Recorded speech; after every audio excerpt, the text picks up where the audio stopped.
con la justicia.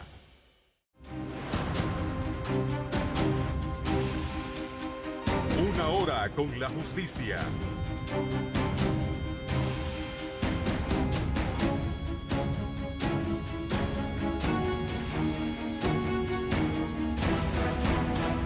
Una hora con la justicia.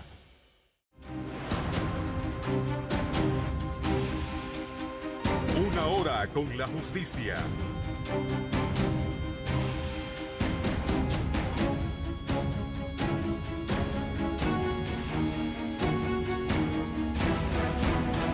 Una hora con la justicia.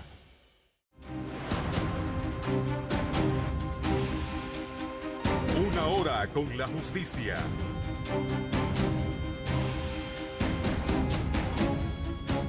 Saludo de parte de los funcionarios y empleados del Poder Judicial en este su programa Una Hora con la Justicia, que transmitimos los jueves por la frecuencia en Managua de Radio La Primerísima, 91.7 FM, Radio El Pensamiento, 880 AM, Radio Nicaragua, 620 AM, Radio San Cristóbal para el occidente del país, 104.1, Radio La Porteñísima y Radio Bilwi Estéreo para el Caribe Norte y Radio Bluefields Estéreo para el Caribe Sur. Un gran saludo para todas las personas que nos sintonizan en las regiones autónomas del Caribe nicaragüense. También estamos en internet a través del sitio web del Poder Judicial, a través del sitio web de Radio La Primerísima, a través del sitio web Managua RTV. También estamos a través de la red de comunicadores. ¿Así es, verdad, doctora? Estamos en la red de comunicadores, ¿verdad?, del Poder Judicial, transmitiendo a través de Facebook en Adelante Siempre. Perfecto. Y en vivo y en directo a través de nuestro Facebook Live, Complejo Judicial Central Managua. Es un gran gusto estar con ustedes. Hoy es jueves 17 de junio. Les saludan sus amigos la doctora María Amanda Castellón Tífer, magistrada del Tribunal de Apelaciones de Managua y directora de Resolución Alterna de Conflictos de la Corte Suprema de Justicia, y quien les habla Roberto Larios Meléndez, director de comunicación del Poder Judicial. Esta mañana estaremos abordando un tema muy interesante, de mucho interés, especialmente para los profesionales del derecho y también para la población en general y para todos aquellos que les gusta aprender un poco de esto, porque hemos invitado y están aquí con nosotros a la doctora María José Arauz. Ella es la juez primero de Distrito de Familia de Managua, y al doctor José Ramón Barberena, él es el juez cuarto de Distrito de Familia de Managua, y con ellos estaremos conversando sobre la representación legal en los procesos de familia.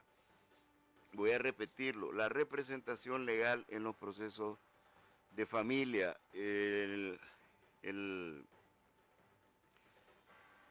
los procesos de familia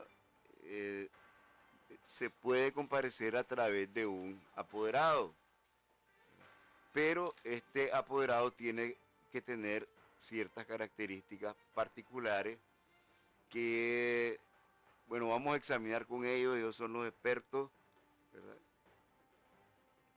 Si esto es diferente a lo que establece el Código Civil para la representación legal en los juicios civiles, a la representación legal en los procesos de familia. Doctora María Amanda Castellón, buenos días. Buenos días a todas y a todos. Un saludo fraterno aquí a los compañeros, a la jueza, doctora Arauz, al doctor Barberena. Un gusto a nuestros maestros aquí tenerlos, ¿verdad?, nuestros colegas también. Este tema es muy importante, lo de la representación legal en los procesos de familia, porque en el Código de Familia, bueno, ellos son los expertos, pero hay que señalar que también tenemos un derecho común, ¿verdad? y hay que ver cuál es la vinculación que hay entre el derecho común y lo que establece el Código de Familia, que eso es lo interesante, porque acuérdense que el Código de Familia es un código nuevo.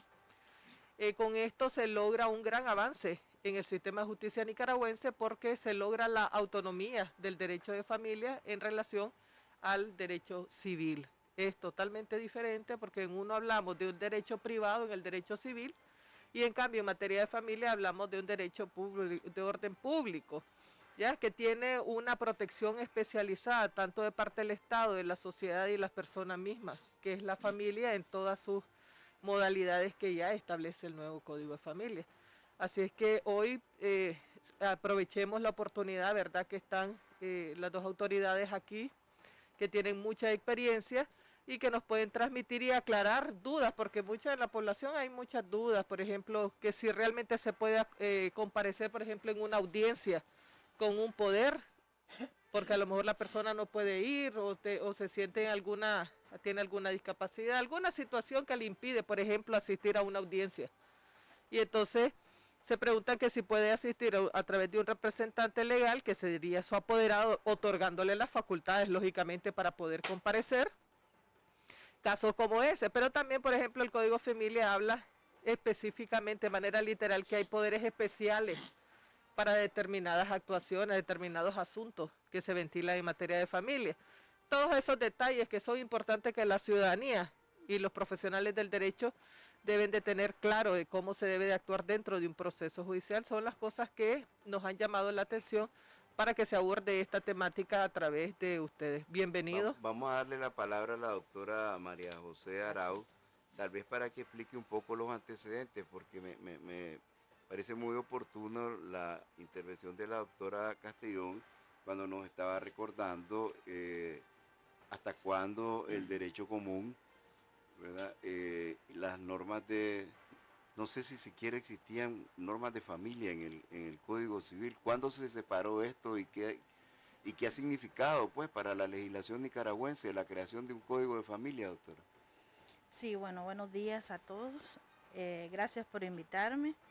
Usted me pregunta sobre los antecedentes y si existían normas del derecho familiar, y claro que sí, ¿verdad? Desde la Constitución del 87 hubo completamente un cambio casi de 360 grados, en la que se hace un reconocimiento de las instituciones jurídicas de familia desde una perspectiva democrática, en el sentido de que se trata con igualdad de derechos en la obligación que tiene padre y madre en el desarrollo integral de sus hijos. Se establece la igualdad de los hijos sin hacer ningún tipo de discriminación, y también se establecen derechos, se establece el principio de protección que el Estado debe brindar a través de políticas públicas, a través de instituciones y adecuación de la normativa jurídica. Y claro que sí, a partir de esas normas macro, que son las constitucionales, nacen leyes especiales, ley de divorcio unilateral, el Código de la Niñez y la Adolescencia, el decreto 1065, que establecía las relaciones madre, padre, hijos. Sí. Nace la ley de alimentos, y todo ello, ¿verdad? Venían a constituir la normativa sustantiva de la parte que correspondía al derecho de familia, y que eso nos regía con las especificidades que establecían algunas otras leyes, como la ley de divorcio, que ya establecía de manera específica qué era lo que se iba a pedir, cuáles eran las acciones conexas. La ley de alimentos establecía el incidente de paternidad previo, que a nosotros los jueces de familia desde hace 12 años nos tocó trabajar con esa mezcla de normas sustantivas modernas, vanguardistas, con un procedimiento bastante obsoleto a nivel de procesal, y adecuamos en su gran mayoría la tramitación con la parte del proceso sumario, ¿ya? Y esa era la manera más expedita de darle una respuesta a las demandas de derecho de familia. ¿Se establecía representación? Sí, pues porque la representación legal es una figura que está en el derecho civil y que se establece para efectos de garantizar la asistencia técnica de la persona que está accionando ya en la solicitud de el decreto pues, o la validación de su derecho que está pidiendo. El Código Civil, el Código de Familia tiene 12 años, ¿verdad? Código de Familia empezamos Perdón, 6 Sí, años, sí. 6 años. Sí. 6 años. Y la representación legal es diferente, doctora. No, lo de los mandatos se mantiene íntegro en el Código Civil. El artículo 469 y 470 del Código de Familia establece la representación legal exclusiva y prácticamente remite a la codificación civil.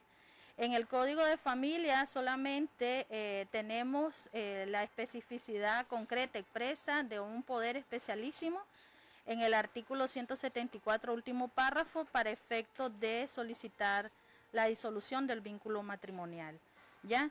Y que básicamente ordena que sea contenido dentro del poder las peticiones que está haciendo el demandante.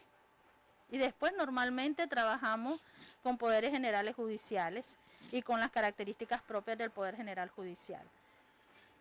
José Ramón, buenos días, bienvenido. El Poder General Judicial del proceso de familia es el mismo Poder General Judicial que conocemos los abogados desde siempre en el Código Civil.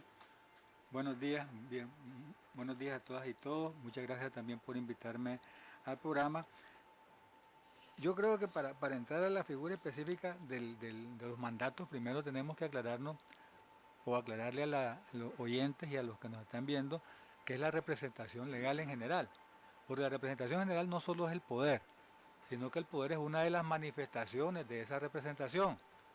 Entonces, la representación legal es la facultad que le otorga la ley a las personas para que puedan actuar en nombre de otro. ¿Para qué? Para hacer algo que o no lo quiere hacer, o no tiene tiempo, o no tiene la capacidad para actuar. Entonces, en ese sentido, la doctrina establece claramente que existen 3 tipos de representación. La legal, que se conoce también como la representación sin mandato, es la que hacemos nosotros con nuestros hijos. Yo no necesito un poder de la mamá de mis hijos para ir a representar ante una institución. Yo basta con que acredite mi calidad de padre y yo lo represento. Está la representación convencional, que es la que tiene que ver con los mandatos, que es el acto voluntario mío, que voy donde un notario a que me autorice un poder para que yo se lo otorgue a otro y en mi nombre haga lo que le corresponde. Y la judicial, que es la que ordenan los jueces, y específicamente es para aquellos que no comparecen en un juicio y que, como no tenemos su ubicación o se ignora su paradero, no se le puede dejar en indefensión. Entonces la ley prevé el mecanismo supletorio para que se defienda, que es a través del representante legal, que como decía María José, lo regula el 469 del Código de Familia y el 470. Y aquí ya caeríamos al valor de los poderes, pues, porque la verdad es que mientras nosotros no tengamos claro el alcance de los poderes, no vamos a poder estos poderes hacerlos valer en el proceso. Y es una dificultad que lo tenemos en todos los ámbitos, particulares, colegas abogados, abogadas, y a veces hasta nosotros mismos los judiciales, pues, porque tenemos que admitir de que a veces también los judiciales tenemos algunas dificultades. Por ejemplo, si yo tomo como base el Código Civil, que es el que regula la figura de los mandatos, el 3293 del Código Civil me dice que es el mandato. Es aquel que yo puedo otorgar para que otra persona pueda hacer lo que yo no voy a hacer. Eso es. Y después me dice que hay diferentes tipos de mandatos y diferentes formas de que yo lo pueda constituir. Ya en el 3296, que es el Poder General Judicial que preguntaba el doctor Lario, ahí me dice 6 cosas que puedo hacer de manera general. Y que esas 6 cosas yo no necesito estarle pidiendo autorización a nadie para hacerlo porque ya me lo dio mi mandante. Y dice, claro, celebrar los convenios, ejecutar los actos necesarios para la conservación y explotación de los bienes, intentar y sostener judicialmente las acciones posesorias, alquilar o arrendar bienes, vender los frutos. O sea, son 6 cosas que él no tiene que pedirle permiso a nadie. Después, el 3297 nos dice, el poder especial es para un solo acto y no necesito ser abogado para tenerlo. ¿Por qué? Porque este poder especial es el que me faculta. Por ejemplo, yo no quiero ir a legalizar mi carro porque está ahí trabajando, no tengo tiempo. Le doy un poder a alguien que lo sabe hacer y va solo a eso. No tiene por qué ir a retirar mi pensión de vejez al INSS porque no le va a servir. Es específico para un acto. Y por eso en el mismo documento, en el mismo poder especial, es que la ley se encarga de decir, por ejemplo, en materia de familia, el poder especialísimo dice, debe contener esto y esto y esto y esto. ¿Por qué? Porque para eso es que está destinado el poder especialísimo. Que eso es importante que lo manejen, que no les abierta ninguna cláusula. El 3295, que es el poder generalísimo, que es el que le hemos dicho siempre, que es el otro yo, el alter ego. Este dice clarito qué es lo que puede hacer y le establece las limitaciones. Dice, excepto los que conforme a la ley deben ser ejecutados por el mismo dueño en persona y los actos para los cuales la ley exige expresamente poder especialísimo. Caigamos en familia. Correcto. Creo que se da la dificultad. A veces llegan otorgando poder especialísimos con poder generalísimo. Con facultades. Un apoderado generalísimo otorgando poder especialísimo a un abogado para que yo me divorcie que estoy en los Estados Unidos. No lo puede hacer, dice clarito, excepto los que conforme a la ley deben ser ejecutados por el mismo dueño en persona y los actos por los cuales la ley exige expresamente poder especialísimo. ¿Qué me exige el Código de Familia? Poder Es especialísimo. un poder especialísimo. Entonces, el apoderado generalísimo no puede otorgar poder especialísimo. ¿Puede otorgar poder general judicial? Sí, porque no se lo prohíbe, pero el especialísimo no lo puede otorgar. Entonces, ¿qué es lo que tenemos que hacer? Revocar, ¿cómo es? No reconocer ese poder porque no lo faculta. Eso es excederse de las facultades el mandatario de las que le dio el mandante. Ahora, la otra cosa con los poderes, el asunto de las facultades especiales del 3357. A veces se quieren hacer facultades en los poderes, con los poderes, que no se los señala el poder. El 3357 dice, ¿cuáles son las facultades especialísimas? Esas especialísimas son porque son personalísimas. Por ejemplo, la número 10, para recusar. ¿Qué es la recusación? Sepárese de aquí. ¿Quién es el que lo tiene que hacer? ¿Yo, abogado? No, es el dueño del pleito. Es el que me tiene que decir separate. Entonces, en este sentido, el 3357 dice, tiene que tener facultad especial para recusar, para poderla usar. ¿Qué significa esto? Que yo, abogado, representante de Roberto en una audiencia, vengo y digo, la doctora está parcializándose, la voy a recusar. Mire, la recuso. Revisemos tu poder, hermano. Ahora, mamá, no lo facultaron. Usted no me puede recusar. Continuemos la audiencia. Punto. Porque no lo dice el poder. Igual, cuando llegan las sustituciones de poder, 3357, para sustituir el poder, revocar sustitutos, nombrar de otros de nuevo y volver a asumir el poder cuando crea conveniente. ¿Qué es la sustitución? Veamos el poder originario. Mire, amigo, usted no lo facultaron sustituir. Es decir, ahí hay que dejarlo en claro, que es que el poder debe contener las facultades específicas. Pero además, cuando hablamos de facultad específica, nos estamos refiriendo a que debe ser literal la facultad a los efectos de que las autoridades judiciales puedan admitir esa representación. El problema es que muchas veces... No la representación, doctora, disculpen. Sino la el ejercicio de lo que quiere hacer. La facultad. Sí, exacto. Yo soy el poder apoderado general judicial. Yo puedo intervenir, en todo el proceso. Pero, vuelvo al ejemplo y le digo, la voy a recusar porque usted no me está dejando hablar. Es una facultad específica. Correcto. La recuso. Usted revisa mi poder y me dice, aquí no te facultaron a recusarme. Por eso le digo, eso debe ser literal. Literal. A los efectos de que lo admita la autoridad judicial. A eso me refería. Porque eso es importante. Es que el asunto es que ha habido muchas inquietudes acerca de los poderes y eso lo vemos en todo tipo de situaciones en el área judicial, pues, incluso hasta en el tema de las mediaciones, las conciliaciones, por la redacción. Y estoy hablando de manera general. Estoy hablando de manera general. Estoy clara de que estamos en este momento hablando, por ejemplo, de la facultad específica de la recusación a que hace referencia el doctor Barberena. ¿Qué sucede? Es que a veces la redacción en un poder no es clara y entonces eso impide que pueda actuar el profesional del derecho. Entonces hay que tener mucho cuidado en la manera como se redactan las facultades, incluso los poderes mismos, ¿ya? Para que puedan ejercer su labor como apoderado. Bueno, discúlpeme, doctor. Sí, diga. Pero eso no impide de las facultades generales. Ah, correcto. Porque las facultades generales son generales. Sí, es así. Ya, donde hay que ponerle ojo, Es las tanto especiales. del litigante como la autoridad, es las especiales. Claro. ¿La vas a hacer o no la vas a hacer?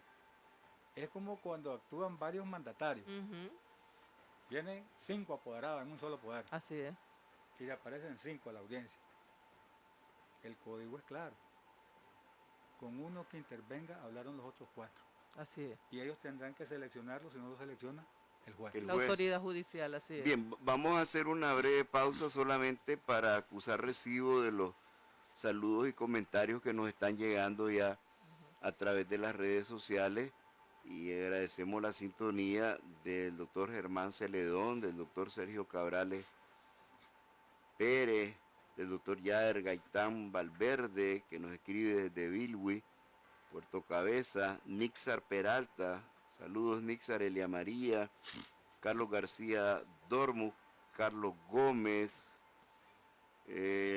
Omar Acevedo en la Corte Suprema de Justicia, la doctora Marla Solís, Damari Sofía Aguirre Sánchez, Maribetti desde Ticuantepe, Fátima Aguilar García, Lorena Darce, Teresita Rodas, Vladimir Montenegro desde Mulucucú, paraíso de la juventud, dice Vladimir. Es bien bonito Mulucucú. El doctor Camilo Machado en Masaya, la doctora Carmen María Velázquez, gracias por siempre contar con nuestra sintonía. Socorro Urbina, Rudy Martés, Juan Hidalgo, Carfley Centeno, saludos a mi maestra doctora María José Arauz, dice Rachel Zúñiga. Juan Hidalgo tiene una consulta bueno, él nos pregunta qué sucede cuando se prevé una mensualidad al supuesto padre del menor no nacido. ¿Qué pasa con las mensualidades que ese supuesto padre otorgó cuando a través de un examen de ADN se confirmó que no es su padre biológico? Vamos a contestar esta pregunta más adelante. Vamos a votar primero el tema de la representación legal. Josué Vázquez, Marisol Bellorín, saluda al doctor Barberena, Joaquín Saborío, Giselle Polanco, Kevda Loaizica, Jalil Pitre, Dania Treminio, Rosario Flores, Medardo Munguía. Y bueno, doctora Arauz, desde su experiencia, los abogados litigantes, los abogados que litigan en familia están bien empapados de esta situación, o se presentan algunas dificultades a veces. Sí, pero las dificultades que yo he observado en los procesos más que todo quizás serán de descuidos, por así decirlo, porque a veces pareciera ser que se montan en machotes que ya existen y pierden la perspectiva de las características propias del conflicto que su mandante quiere que representen. Y ahí es donde existen los vacíos que Barberena pues acaba de mencionar, es decir, si no está en el poder no puedes hacerlo. Por lo menos tendría que ampliar el poder o a ver cómo lo rectifican o revocan, qué sé yo, rectifican, ¿verdad?, etcétera. Sí, en la parte que es bien específica, a mí me parece en lo del divorcio, pues el 174 es bien claro y se puede también observar de que muchas veces, a veces, en el poder específico del divorcio, existe quizás mayor detalle de las pretensiones que se quieren pedir, y en la demanda muchas veces se queda como muy corta, relación sucinta, cuando en realidad tiene que haber prácticamente una copia fiel de lo que se va a pretender a nivel de la acción. Pero yo creo que el problema se presenta más que en el formalismo, que es una característica propia del derecho civil, y tal como dijo Barberena en la clasificación, que existen diferentes tipos de representación. No hay que perder de vista que en su momento tenemos en audiencia también las siguientes circunstancias o situaciones que se nos presentan.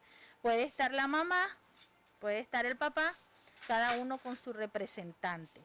El representante tiene la representación legal dada por medio del poder, pero la madre y el padre tienen esa atribución que deriva de la autoridad parental de representación legal de los hijos.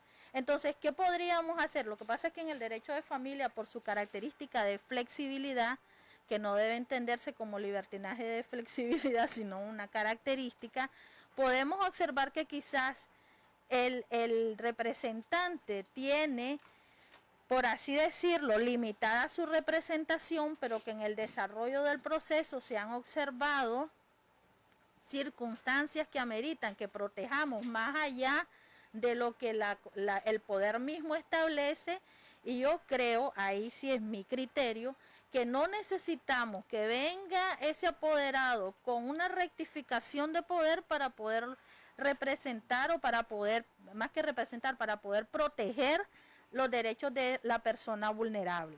O sea, el derecho de familia te presenta esa característica que estoy clara que en lo civil no lo tienen, porque en el civil el principio dispositivo es una característica, la voluntad de las partes es una característica. En derecho de familia no nos enfrentamos a eso, sino que tenemos la flexibilidad de poder observar, bueno, este niño está siendo maltratado, este niño, aunque la mamá no pidió mediante el poder que tiene este abogado que fuera ubicado ante un recurso ante un recurso familiar, ya yo estoy viendo que los resultados del equipo del Consejo Técnico Asesor me expresan de que este niño corre peligro en esa situación, y yo, juez, debo de actuar o de oficio o bien a petición de parte, sea por el apoderado o bien sea por la madre que está presente en audiencia. Ahí es donde se presenta un poquito quizás la falta de dominio y la mezcolanza, por así decirlo, que se da entre hasta dónde llega tu facultad como apoderado. Exacto. ¿Cuál es la representación de la madre ahí? ¿Cómo la va a ejercer? Y cómo podemos proteger a la persona vulnerable en el derecho de familia. Porque a veces, si estamos observando una circunstancia donde debemos proteger, pero porque el poder no lo dice, no lo voy a hacer, creo que nos quedamos cortos, ¿verdad? Y ahí es un llamado también a podernos ubicar en qué derecho es el que administramos, a qué personas o qué sector de los grupos vulnerables, según las 100 reglas de Brasilia, estamos protegiendo, y de esa manera flexibilizarse para o rectificar o resolver en el momento de la audiencia o en el momento que sea necesario. Bueno, yo aquí se me están abriendo los sentidos con todo esto que acaba de decir la doctora Arau. Muy interesante. Quiero rescatar un par de cosas de lo que ella dijo. Primero, se refirió al formalismo, ¿verdad? Sí. Al formalismo. El Código Civil es formalista, ¿verdad? Sí. Y la justicia de familia tiende a ser un poco más flexible, dijo la doctora. La flexibilidad debería ser entonces una característica de todos los jueces de familia. Claro. Así es. Es un principio. Es correcto. Sí, es un principio. Es correcto eso. Yo estoy totalmente de acuerdo con el planteamiento que hace María José, ¿verdad? aplicable cuando están las partes con sus representantes. Pero cuando está el representante solo, se tiene que limitar a lo que el poder dice. ¿Qué quiere decir esto? Que no puede ser posible de que no se permita que esté solo el abogado y no esté su representante, y no te hago la audiencia porque no está el representante, el que te dio el poder. ¿Por qué? Porque entonces estamos desconociendo al apoderado. Y el apoderado es apoderado, por muy defectuoso que esté el poder. Una cosa es que yo le diga, si no se le admite el poder por los defectos o porque no lo faculta para lo que quiere hacer, y otra cosa es que le diga, no lo puede representar. Porque entonces, ¿dónde está el mandato? Ajá. Como figura? Entonces que desaparezca el mandato. Así es, yo estaba Y obligamos a que la parte vaya directo. presencial. Que no le pusieron la facultad del 3357 y está solito ahí y quiere hacer uso de ella, no la tenés. O que no en el Poder Especialísimo no lo hizo con todas las de ley o quedaron bien cortas, diminutas las peticiones y ahora quiere acceder a más, no, a uno te han orientado eso. Claro. Es que ahora me lo dijo verbalmente mi mandante, no, espérate, vos no me vas a actuar con lo verbal, vos me vas a actuar con lo que te dijeron en tu poder. Porque si nosotros adoptamos la posición de no admitir al apoderado solo, estamos desconociendo el mandato. Igual ocurre en los divorcios por mutuo consentimiento. Los divorcios por mutuo consentimiento dice la ley que los que se están divorciando pueden tener un solo apoderado, porque no hay controversia. ¿Para qué van a tener dos abogados si no hay controversia? No puedo hacerlo solo con él, espérate. Lo que nos vamos a limitar es a esto que ellos acordaron de previo. Aquí no me van a ir diciendo ahora, no, es que ahora dijeron que en vez de que la pensión fuera de 1.000 es de 1.500. Y además tengo que ver si te facultó a que lo valides aquí. Porque pues aquí no me van a ir diciendo que por qué autoricé esto si no era lo que estaba convenido. Así es, correcto. Porque yo en lo personal soy cuidadoso en las facultades. Porque después vienen las nulidades. Es ceñirse a lo que establece el poder. El poder no se me puede salir un pasito más. Así es, efectivamente. Que si está la parte ahí a la par dice, no, es que ahora ya hablamos que no es de 1.000, es de 1.500 y están los dos, pues porque se lo me voy a oponer.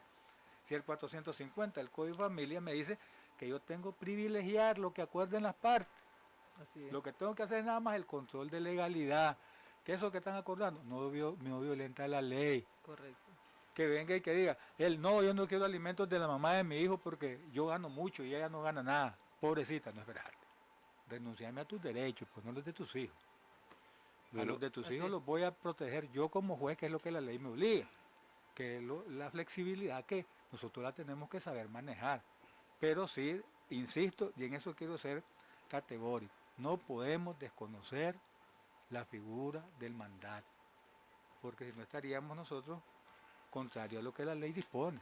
Sobre eso es que ha habido inquietudes acerca de que, usted lo ha dicho claramente, y yo estoy en realidad totalmente de acuerdo, porque si no sería desaparecer el mandato, ¿verdad? Y la ley expresamente lo señala, el Código de Familia expresamente lo señala en el 469 y el 470, ¿verdad? Que las personas pueden acudir a través de apoderados perfectamente.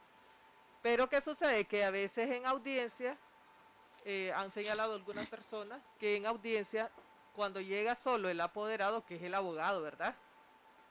Llega con el poder, no le permiten actuar si no está con la madre o el padre que representa a los hijos, ¿ya? Y entonces, ¿dónde queda el poder? Y entonces, ¿qué pasa ahí? Entonces, estoy de acuerdo con lo que usted dice. Lo único es que te ceñijas lo que señala el poder, eso sí, es correcto, porque no puede ir más allá. Diferente es si estando allí el apoderado se acompaña de la mamá o del papá de quien representa a esos niños, ahí sí pueden ellos disponer, porque pueden alegar, pueden disponernos, sino hacer las alegaciones correctamente. La doctora Arauz también mencionaba el tema de cuando hablábamos de la forma como ejercen estos derechos los abogados cuando actúan como representantes legales en los juicios de familia. Decía la doctora que tal vez algunos tienen algunas dificultades porque elaboran o les elaboran los poderes con base a machotes. Esto de los machotes siempre ha sido un problema Toda la vida. en el ejercicio profesional de Eterno. toda la vida, ¿verdad? Y por lo Y- visto está difícil que se... A mí me gustaría explorar ese punto específico con ustedes los tres, ¿verdad? Porque yo creo que esto viene desde la universidad, ¿verdad? Cuando ves derecho notarial, ¿verdad? Entonces te ponen a copiar, literalmente a copiar escrituras que otros hicieron, ¿me entendés? Hasta manuales hay. Y entonces creo yo, esa es mi opinión, que el joven abogado que empieza a hacer las cosas de esta manera adquiere una mala costumbre, porque yo creo que si bien, como decía la doctora Arau, el derecho es formalista en términos generales hablando, yo creo que eso no impide que el notario ponga a trabajar su cerebro y haga su propia redacción de las cosas, ¿no? Bueno, a mí me gustaría, si me permite, solamente en la parte del poder, ya lo de familia. Ajá. Los formalismos se deben cumplir, los formalismos que establece la ley. Se deben de cumplir a la hora de que un notario, ¿verdad?, redacta el poder. Pero ya el Código de Familia te dice, por ejemplo, ya lo han mencionado los doctores, el poder especialísimo debe contener lo que dice el Código Y de los Familia. formalismos son las generales de Sí, ley, pero ¿verdad? claro. Las Pero identificaciones. ¿qué sucede? Que en las prácticas muchas veces cuando el estudiante le dicen busquen un machote, esto no es machote, esto es que hay que obligar a las personas, porque debe ser una obligación, la lectura. La lectura, pero no solo la lectura de manera literal, sino leer de manera integral, por ejemplo, los mismos códigos. El Código de Familia en el tema de poderes con lo que dice el Código Civil, hasta dónde es lo que se debe de aplicar, ¿ya? Porque el problema es que se manda solamente a estar haciendo todo vía formato, a veces en las capacitaciones se hace todo vía formatos o machotes, y eso no debe ser, porque tenemos que acostumbrarnos a leer la ley y de manera integral. Porque, por ejemplo, decir que en una audiencia, que la audiencia que se refiere el Código de Familia no se dice que puede comparecer un apoderado, es que no tiene que decirlo, si para eso están las otras normativas, por ejemplo el 469, el 470, que ya te dice de manera Clarísimo. general, ya, y está claro. Entonces hay que leer, analizar, estudiar la ley, pero de manera integral. Y no creamos que la interpretación de la ley solamente se puede hacer de manera literal, un artículo, y los demás como que son islas. No, yo creo que ahí hay que tener mucho cuidado. Y lo otro también, doctor, en cuanto al formalismo, la ley del notariado, pues no podemos obviarla. La ley del notariado. Correcto. Ya, la ley del notariado, cuando vas a redactar una escritura, ¿qué es lo que debes de cumplir? Lo que te dice el Código Civil. Y lo otro, que en el Código Civil hay facultades en los poderes que se siguen anotando en los poderes cuando estas ya eso quedó obsoleto, porque los mismos códigos, como por ejemplo el Código Procesal Civil, te dice que ya no hay absolución de posiciones, un ejemplo. Entonces lo traigo a colación porque todavía veo en los poderes, puede absorber posiciones, Pues- cuando pues eso eso en materia ya no civil ya no existe. existe. Pues eso le quería comentar, Un ejemplo. que hoy en día, de los pocos poderes, que al menos en mi experiencia llegan al despacho, con las facultades especiales, están con las facultades especiales del Código Civil antes de su actualización. Ujú. Facultades especiales siguientes, absolver posiciones y pedirle sentido asertivo. Sí, Oye, colega, mire, le voy a recomendar algo, tenga cuidado, que el Código Civil ya se actualizó sí. y ya eso desapareció, ahora se llama para confesar en escrito. Y como decía Roberto, lo agarran los machotes y solo lo pegan, ¡plá! Y ni siquiera se fijan que hay cosas que son Sí, inaplicables, así es. hay otras cosas que se cambió la redacción por el tipo de terminología que utilizamos ahora.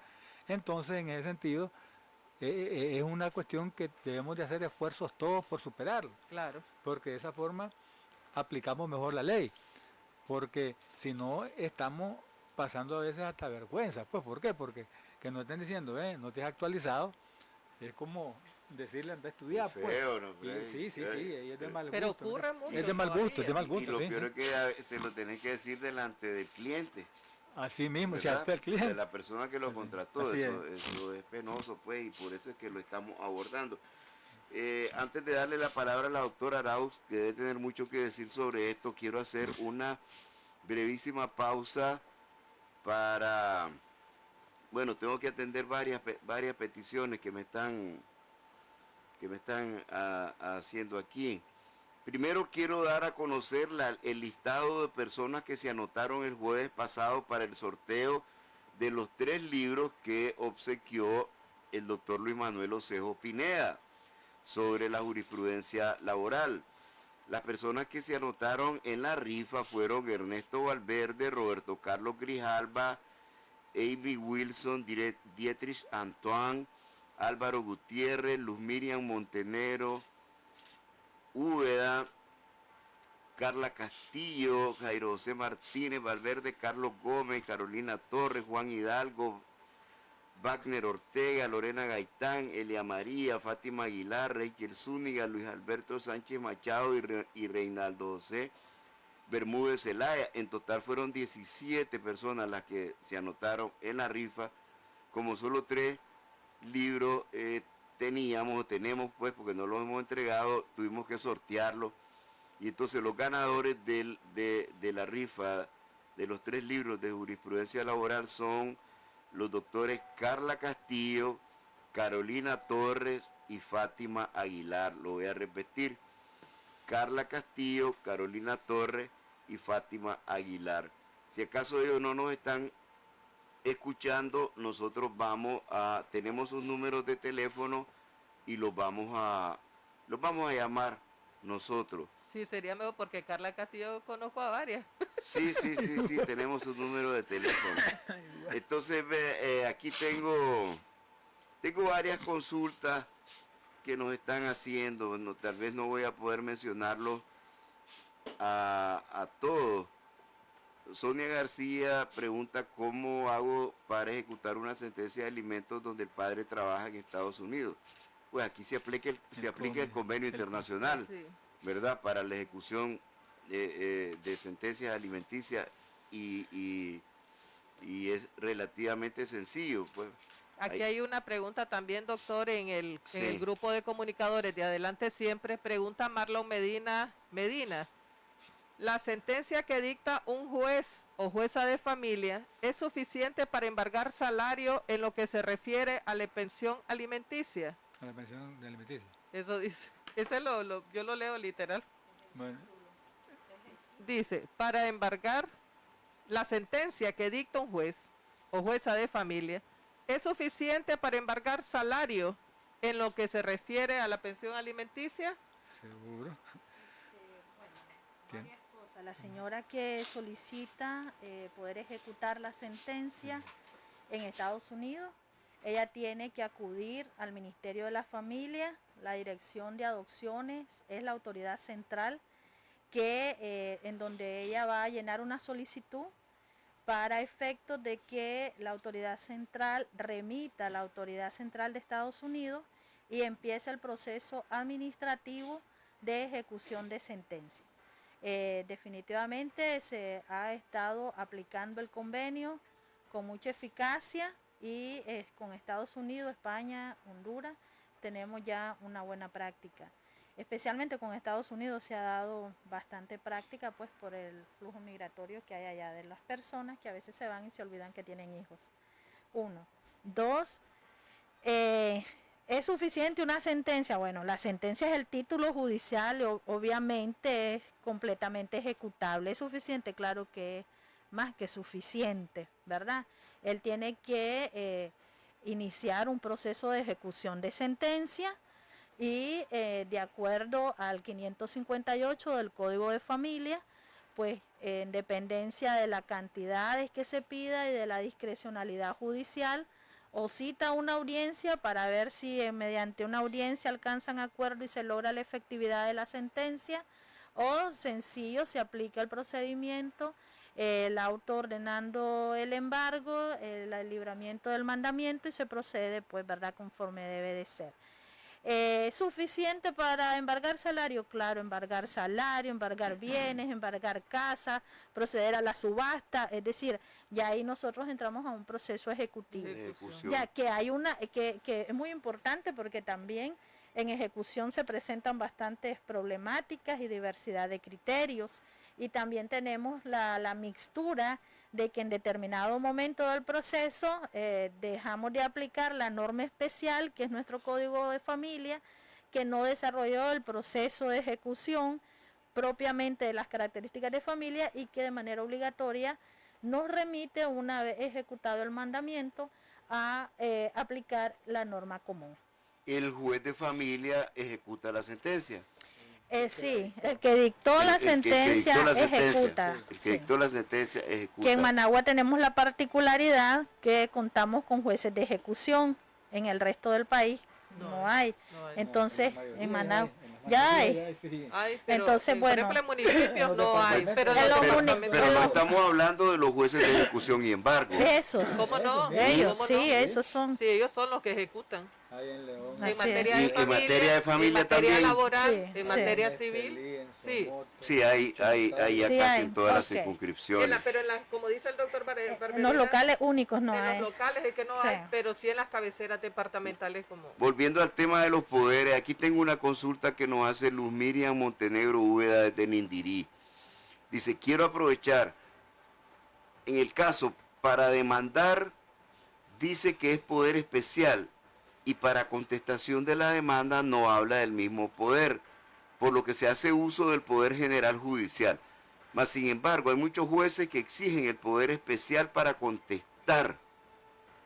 Habemos muchos con esta misma duda, dice ella.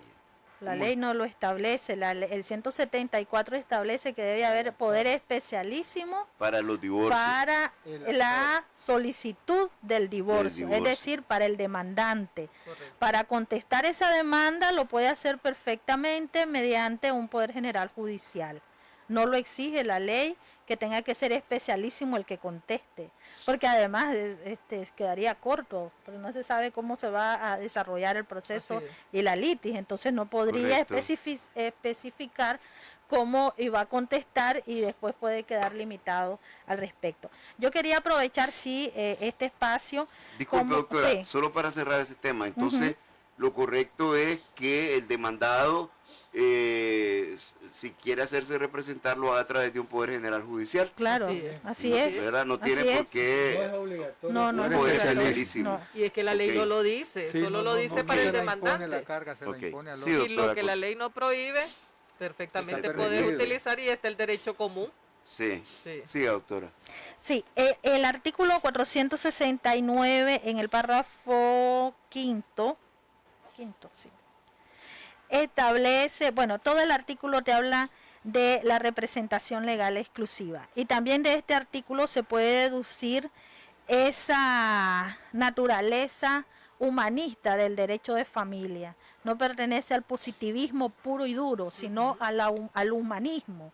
¿Ya? Y en este habla de la representación legal exclusiva y que podrán intervenir de manera directa las partes, o bien a solicitud de ella, o bien a instancia de la autoridad judicial. También ahí se observa la flexibilidad que le dan a la autoridad judicial. Yo quería comentarles que hace algunos años el juez de familia tiene que tener las características humanistas tales que pueda resolver sobre las necesidades y demandas de las personas que llegan hasta nosotros.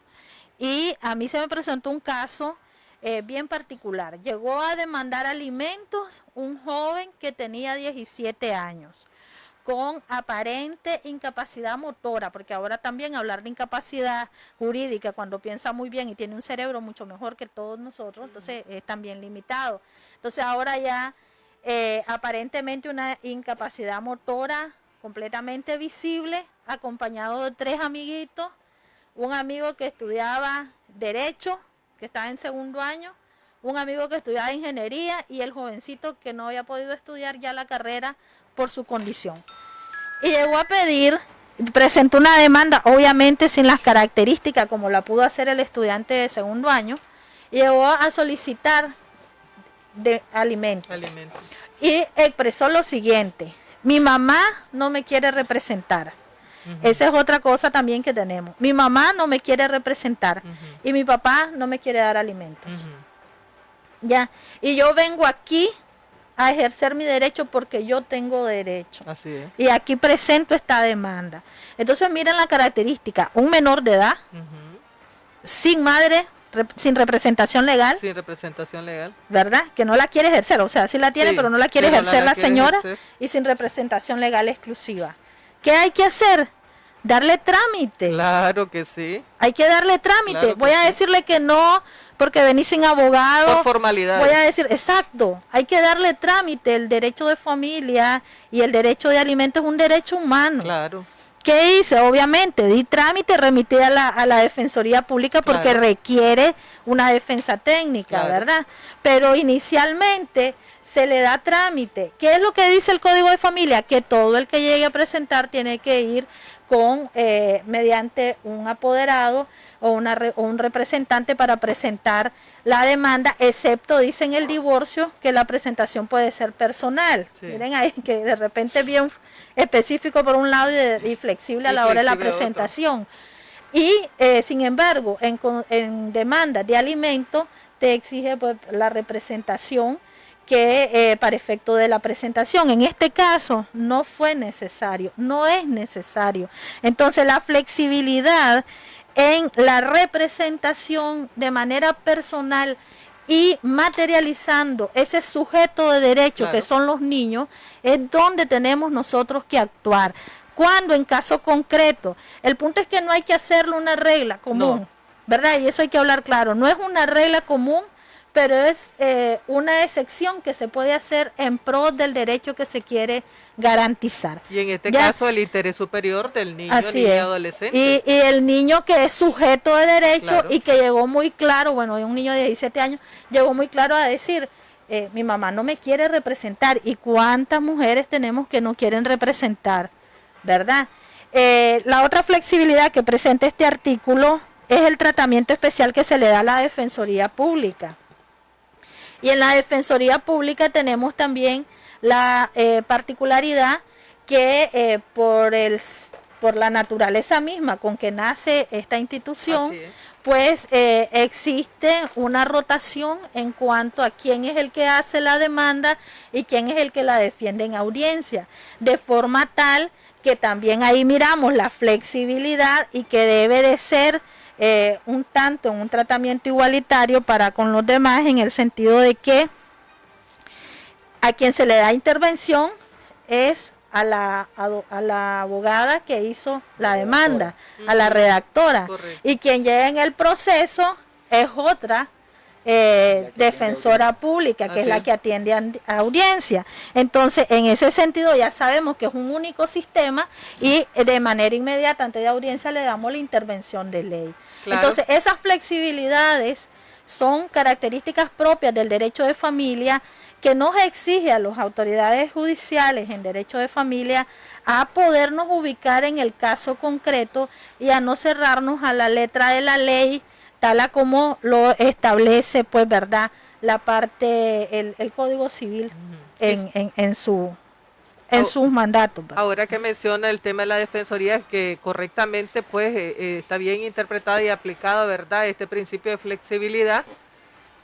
También hay que recordar alguna cosa, porque yo en algún momento escuché que algunos criterios sobre que a los defensores o defensoras públicas se les debía exigir un poder. No, en ningún momento se les debe exigir un poder, y decían que como llegan representando, no, asisten jurídicamente a las personas, ¿verdad? Asisten jurídicamente, y no pueden tener poder. ¿Por qué? Porque no es una representación, una apoderada privada, no lo es una institución pública, una institución de orden público que lo que pretende es la garantía del debido proceso, la asistencia jurídica durante todo el proceso, ¿verdad?, mientras tenga esa condición la persona que requiere los servicios de la Defensoría Pública. Pero yo escuché algunos criterios que se exigía un poder. No, en ningún momento se le debe exigir un poder a un defensor o defensora pública, y más que se acompañan de la parte, ¿verdad?, que es a quien están asistiendo jurídicamente. Eso es importante que lo demos claro. Bueno, yo quería ampliar un poquito de la flexibilización que mencionó María José, que estoy bastante de acuerdo con su posición, y me refiero alrededor de que esa representación del 469 y esa intervención que permite la ley a los litigantes en cualquier momento del proceso, hay casos que se nos presentan en familia donde uno tiene que buscar esa flexibilidad, cómo hacerla en función del interés superior del niño. Así es. Por ejemplo, nos encontramos con casos que llega el demandado, llega el actor representado por particular o defensoría pública y llega él solo, sin abogado. Y él llega con toda la disposición de conciliar. Así es. Y venimos y le coartamos el derecho y decimos, no, porque no tenés abogado. Imagínese. Y entonces, ¿dónde está la voluntad? Qué barbaridad. ¿Dónde está la voluntad de las partes? Sí, el principio de oportunidad que le dicen en lo penal, el principio dispositivo en lo civil y la flexibilidad del Código de Familia, con cualquiera de las tres cosas me caso. Y aplico, a ver, ¿qué es lo que van a acordar? Ah, si llegan a acuerdo, ¿por qué no se los voy a validar? Si el 450 me lo permite. Me dice, tengo que privilegiar sus acuerdos y tengo que velar por la legalidad. Así es. Ah, no les voy a permitir una ilegalidad. Así es. No les voy a permitir que ella, que es la abogada suya, esté queriendo hacerlo a ella. Más bien, la parte, espérese, es con los dos que voy a platicar. Así es. ¿Por qué? Porque tengo que mantener la igualdad que también me le impone la ley. Porque si yo la dejo a ella actuar, ya va a estar en desventaja. Así es. ¿Por qué? No, que el 470 dice que el 283, que el 2 no sé cuánto. Y él, que no sabe ni de qué le están hablando. Mientras que ustedes los dos hablan y ustedes hablan, no, que el niño no come, que vos sos irresponsable, que vos le haces, que son los dueños de su situación familiar. Entonces a veces caemos en ese error y lo que hacemos es alargar los procesos judiciales, cargarnos así de expedientes y a este hombre que llegó con la voluntad de negociar, de llegar a acuerdo, ya la segunda cita se fue y dijo, no tengo para pagar abogado, entonces no llego. Y al final estamos con un caso ahí. Ahí es donde nos hacemos atascados, sí, merecedores de ese estigma terrible que dice que lo que no lo ganamos lo enredamos. Bueno, pero es que el punto es que también nosotros como autoridades judiciales tenemos el deber, tenemos la facultad, la potestad constitucional de tutelar los derechos humanos. Y hacer eso es contrario totalmente a los derechos humanos, eso no se debe permitir. Y además nosotros tenemos un compromiso como Poder Judicial, tenemos un compromiso, por ejemplo, en las reglas de Brasilia, de impulsar los métodos alternos de solución de conflictos como la mediación, la conciliación y máxime en los grupos vulnerables. Y estamos hablando de derechos de familias donde se atienden a grupos vulnerables. ¿Ya? Entonces eso es importante que lo sepamos todas las autoridades judiciales, que nosotros no podemos faltar primero a la potestad constitucional que nos ha dado el pueblo de Nicaragua y en segundo lugar los compromisos que venimos adquiriendo con el propósito de hacer efectivo el acceso a la justicia, porque acceso podemos tener pero no efectivo y entonces esa es una manera de hacerlo efectivo. Y el principio de tutela judicial efectiva, así es, ¿verdad? Lógicamente. Bueno, no sé si quedó claro. Sí, doctora, disculpe. Sí, aquí en el caso que estaba planteando Barberena, también no hay que obviar que muchas veces, como dice él, los hombres, que en la mayoría son los demandados, acuden con esa buena voluntad pero sin la representación legal. Y entonces contamos aquí en Managua y yo creo que en todo el país siempre hay una defensora pública asignada y aquí en Managua contamos con defensores que están emergentes, que están a la orden de poder asistir a aquellas personas, sea hombre o mujer, que llegan sin abogados y que, por lo menos en mi caso, yo tengo muy buena práctica con ellos, que llega la persona sin abogado, pero aunque quiera acordar, ¿verdad? Pues le mando a buscar a uno de los defensores emergentes para que pueda tener esa igualdad a la hora de que él necesite ampliación o explicación de los alcances, de los acuerdos que quiera llegar, pues también la tenga a la mano. Pero no asume una representación formal el defensor público. Se le da intervención porque es el representante, es la defensa técnica, así es, claro, para técnica. Esa audiencia y para la subsiguiente, si acaso no se alcanzan acuerdos totales. Pero ¿qué pasa? Dice Octavio Ricardo Machado, usted como juez dejaría a un defensor público representar a una persona sin que esta persona esté en la audiencia. ¿Qué pasa, por ejemplo, si la audiencia continúa, pues se prolonga para otro día. Pues si el demandado no llega, obviamente no se le no puede se, poner no se a puede nadie. asignar a nadie. Si el demandado no llega, no se le puede asignar a La nadie. única forma que podemos imponer nosotros representación legal es cuando se ignora su paradero. Lo regula el 515 del Código de Familia, que es para que ese representante legal lo represente en el proceso. Bueno, Es que nombrar a un defensor ahí, buscar a un defensor público no se hace solamente para que esté ahí. Es que si la parte para que llega y requiere la asistencia jurídica y no que tiene lo la facultad asesoren. en ese momento, entonces por eso los jueces lo buscan. Pero no es que lo van a mandar a llamar solamente porque hay una audiencia, no. Bueno, la doctora Mercedes Inés Leiva Castellón les envía un gran saludo. Para los que nos estaban preguntando, aunque ya estamos un poco pasaditos con el tiempo, Es que ni se ¿verdad? sintió. Que se sintió, pues tenemos todavía unos minutos aquí cachándole a la radio para Es que este es un tema muy importante. Acordémonos que la célula, el núcleo fundamental de nuestras sociedades son las familias en las diferentes modalidades.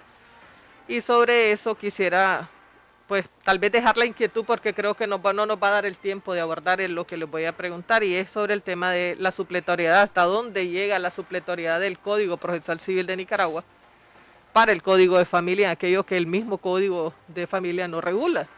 ¿Ya? Que, ¿de qué manera han venido aplicando la supletoriedad para el Código de Familia? Porque ese es un tema también nuevo, una vez que entre en vigencia el Código Procesal Civil. Y hay algunas instituciones que tal vez no estén reguladas o completamente reguladas en el Código de Familia. Con solo el tema que estamos hablando ahorita, la distinción entre capacidad procesal, capacidad para ser parte, legitimación, postulación, nosotros no la tenemos en el Código. Nosotros tenemos nada más el 468 quienes pueden acudir a los procesos de familia. Queremos ampliarnos en cuanto a conceptos, requisitos, límites y esto, vámonos al CPCN. Solo en este tema, pues. Y ahí nos vamos a la prueba. A ver, busquemos los medios de prueba en el Código de Familia. No hay. Ahora tenemos que recurrir bueno, al Código de Familia, al Código Procesal. Pero siempre y cuando, ¿verdad?, atendiendo a los principios que establece el Código de Familia, porque ese es otro Siempre y asunto. cuando no lo regule el Código. Sí, si no por lo supuesto. regule el Código, Sí. si lo regula el Código, yo me quedo con el Código. No Claro, tengo por qué ir al claro. CPCN. Claro, por eso le digo, pero por ejemplo, si hace uso de la supletoriedad del Código en cuanto a los medios de prueba, pero también recordemos que, bueno, ustedes mejor que nadie lo saben, pues, las características del Código, del derecho de familia, que es distinto al derecho civil, pues, el derecho procesal civil. Porque a veces hay abogados o hay personas que tienen criterios de que se deben de aplicar tal vez con las mismas formalidades o restricciones que en materia civil. A eso me estoy refiriendo. En materias de familia, ustedes muy bien lo han explicado. Hay que aplicar, por ejemplo, el principio de flexibilidad y otros principios que contempla el Código de Familia. Pero que eso me es da la importante. impresión, doctora, que porque hemos hablado mucho a lo largo de esta hora sobre ese tema, de que algunos judiciales, y no me refiero a los jueces de Managua únicamente, sino en todo el país, como que pecan a veces de excesivo formalismo. Por ejemplo, aquí tengo un comentario que nos manda una oyente que dice: en algunos municipios no aceptan el Poder General Judicial para solicitar el cuidado y crianza y mandan a subsanar exigiendo poder especialísimo. No cabe. Eso no cabe, ¿verdad? No. Eso es un error. Completo. Eso Inclusive, si fuera en el divorcio, que es el poder especialísimo, el 172 lo regula como pretensiones accesorias. Así es. ¿Ya? Y el poder especialísimo es para el divorcio exclusivo. Así es. Aquí también les envía una felicitación el doctor Luis Miguel Benavides, panelistas de lujo, dice. Y los presentadores también. De acuerdo con el doctor Barberena, dice: además, el artículo 450 del Código de Familia establece el principio de solución colaborativa entre las partes, dice, ¿verdad? También aquí tengo que hacer otro paréntesis, porque varias personas me están consultando sobre los sellos. Los sellos ya se están elaborando. Hay, si no me equivoco, son 650 sellos de abogados los que están retrasados, y mañana van a estar listos 350 de esos 650. Y a lo largo de la próxima semana van a estar listos todos. Todo. Entonces yo espero, y yo he estado consultando esto, estuve hablando ahí porque había una pequeña dificultad, pero ya se resolvió, ya la máquina está bien y está trabajando normal. Entonces, en lo que resta de esta semana, entre hoy y mañana y la próxima semana, van a estar listos todos los sellos. Eso es lo que me han dicho, y yo espero hacerlo efectivo, ¿verdad? Para no quedar mal el próximo jueves que venga aquí otra vez. Dice Merardo Munguía, excelente tema, ni se sintió el tiempo, más bien faltó tiempo, dice. Deberían ampliar el tiempo. Silvio Espinosa dice que, no sé si se refiere al Tribunal de Familia, pero que considera que los defensores públicos tienen más privilegios en relación a los abogados particulares. A ver. Bueno, yo la puedo comentar, pero sin problema. Miren, a ver, no es el asunto de que tengan más privilegios, es lo que más permanecen en el tribunal, porque hay que admitir, y todo el mundo lo sabe, hay una oficina especial para ellos, porque ellos están para atender a las personas que llegan a acceder a la justicia y que son de escasos recursos. El abogado particular llega a su caso particular propio. ¿Qué significa esto? Que el defensor público, como permanece todo el día, tiene más acceso a estar al expediente y a estar buscando cómo atender a su público. Pero a tener privilegio en cuanto a que si presenta prueba o que si no la presenta, es un abogado litigante igual. Igual, que si la demanda está mal redactada y hay que mandársela a subsanar, se le manda a subsanar, independientemente de que venga o no de la Defensoría Pública. Pero por su permanencia, evidentemente, vive ahí toda la mañana, deben de tener su agenda, me supongo, Claro. y atender sus situaciones. Pero no es que tengan privilegio de que a la hora de uno tomar la decisión va a favorecer o no, pues. Esta institución, la institución de la Defensoría Pública, se origina también deviene de las recomendaciones de las reglas de Brasilia, de las 100 reglas de Brasilia sobre acceso a la justicia de las personas en condición de vulnerabilidad. Dentro de los grupos vulnerables, recordemos, está la mujer, la niñez, los niños y adolescentes, están las personas con discapacidad, están como causa para identificar grupos vulnerables, por ejemplo, la pobreza. ¿Ya? Entonces, en estos casos, cuando las personas carecen de recursos económicos, entonces entra a funcionar ahí la Defensoría porque hace solicitud de este derecho que necesita. Recordemos que la defensa es un derecho fundamental y de esta manera el Poder Judicial está cumpliendo con su compromiso, el Estado de Nicaragua está cumpliendo con su compromiso de auxiliar a las personas que carecen de los recursos económicos, que pueden ser mujeres, que pueden ser hombres, pero por esa causa de pobreza pues no pueden ejercitar ese derecho. Pero eso no quiere decir que tengan ningún privilegio. Bueno, 2222, 2835, 2222, 3440, tenemos estos números en cabina. Todavía podemos abusar del tiempo para recibir tal vez una llamada, pero aquí está una pregunta interesante, doctor Arauz. Dice, en cuanto a la solicitud de divorcio, el Poder Especialísimo debe ser íntegro conforme a la demanda, ya que en el juzgado de Chontales denegaron una demanda porque el Poder Especialísimo no refería específicamente las demás pretensiones acumuladas.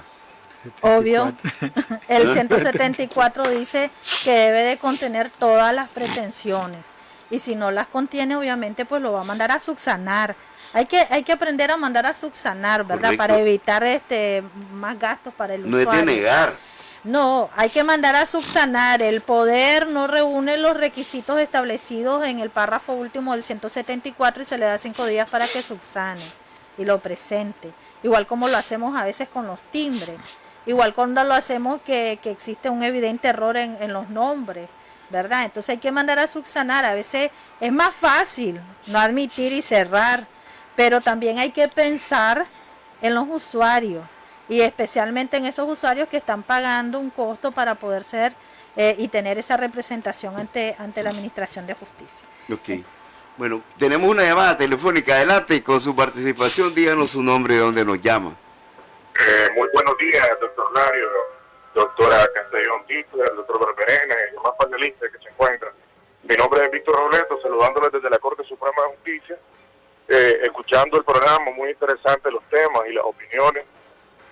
Me gustaría solamente abordar o ampliar un poquito la pregunta que hacía la doctora Castellón sobre el tema de la supletoriedad con respecto al CPCN, con respecto al Código de Familia. Yo creo que efectivamente la supletoriedad debe abordarse o debe aplicarse siempre y cuando no haya un roce con los principios que inspiran el Código de Familia. Pues, más allá de que si está o no está una contenida, una disposición legal en el Código de Familia, tendría que aplicarse la supletoriedad, pero siempre y cuando no haya un roce que desnaturalice lo que es los principios esenciales del Código de Familia con relación al Código Civil.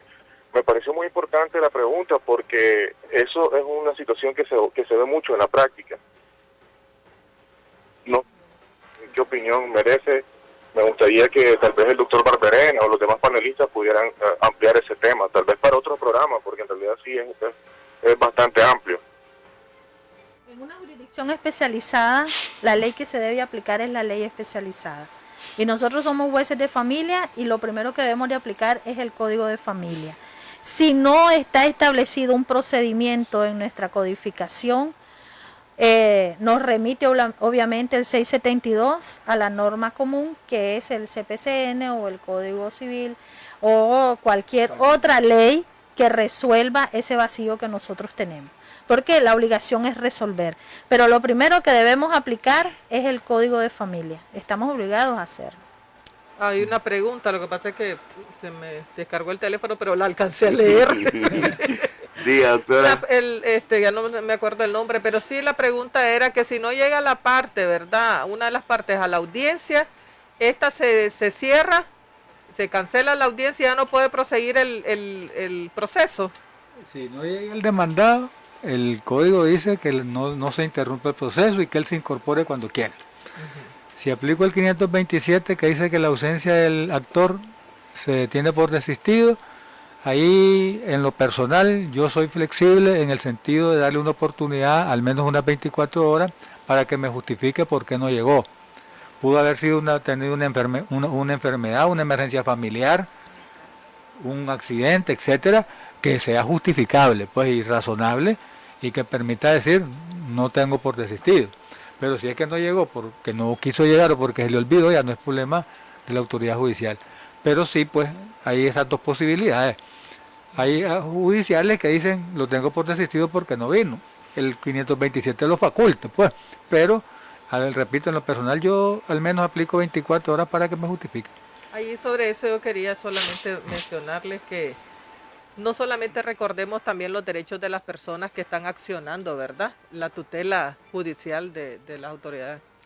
Pero también recordemos todo el aparataje del proceso de familia, todo lo que implica para el Poder Judicial iniciar un proceso judicial. Todo eso son costos que se cargan al mismo pueblo a través del pago de los impuestos, porque el pueblo nos paga, ¿verdad?, nuestros salarios.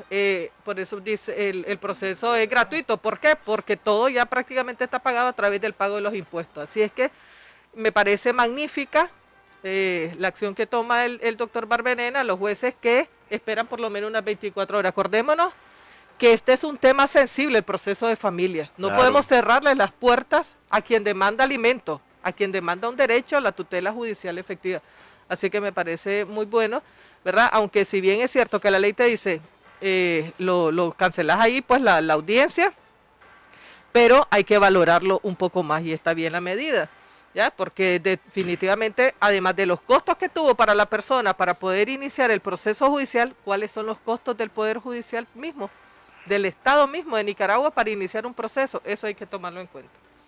Bueno, vamos a tener que ir concluyendo el programa. Voy a solicitar a ofrecerles una disculpa a las muchas personas que nos escribieron haciéndonos consultas específicas sobre temas de familia, y que no hemos podido responder, no porque no querramos hacerlo, sino porque primero porque queríamos agotar el tema de la representación legal, que esperamos que, ¿verdad? Inclusive podríamos seguir, deberíamos seguir hablando de esto más adelante, ¿verdad? Una nueva sesión, doctor. Capacidad jurídica, plena representación de los adolescentes, límite a la representación legal. Un seminario. Porque aquí tenemos de todo, hasta solicitudes. Un seminario radial. Hasta solicitudes para participar en capacitaciones de la DIRAC sobre mediación, doctor. Oye. Bueno, entonces, pues obviamente no tenemos más espacio. Agradecemos, sí, mucho su participación. Muchísimo. Nos queda, por lo menos a mí me queda, he aprendido mucho aquí de nuestros invitados en este día. El tema de la flexibilidad en el proceso de familia creo que es muy importante, ¿verdad? Y vamos a seguir abordando en este tema. No sé si tienen algún comentario final usted, doctora. No, pues que les esperamos, ¿verdad? Hay que también estudiar previo a las audiencias.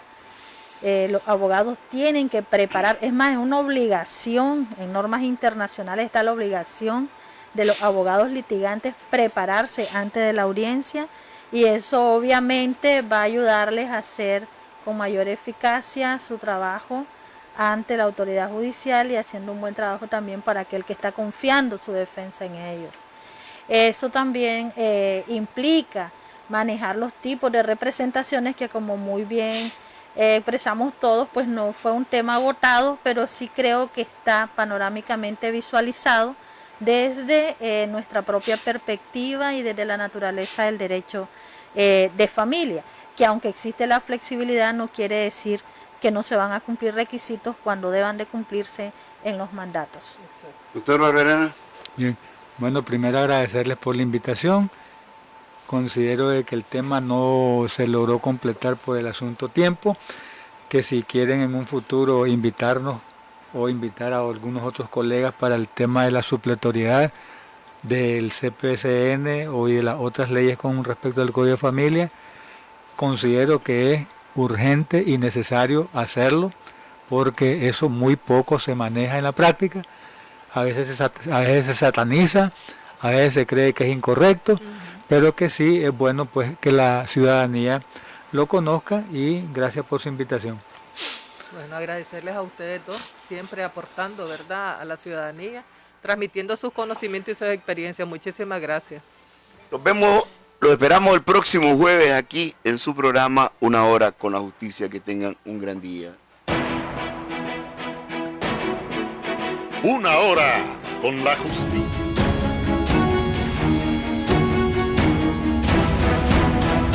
Una hora con la justicia.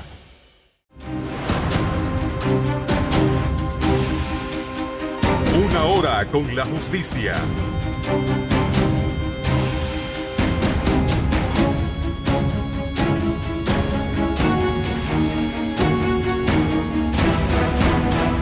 Una hora con la justicia.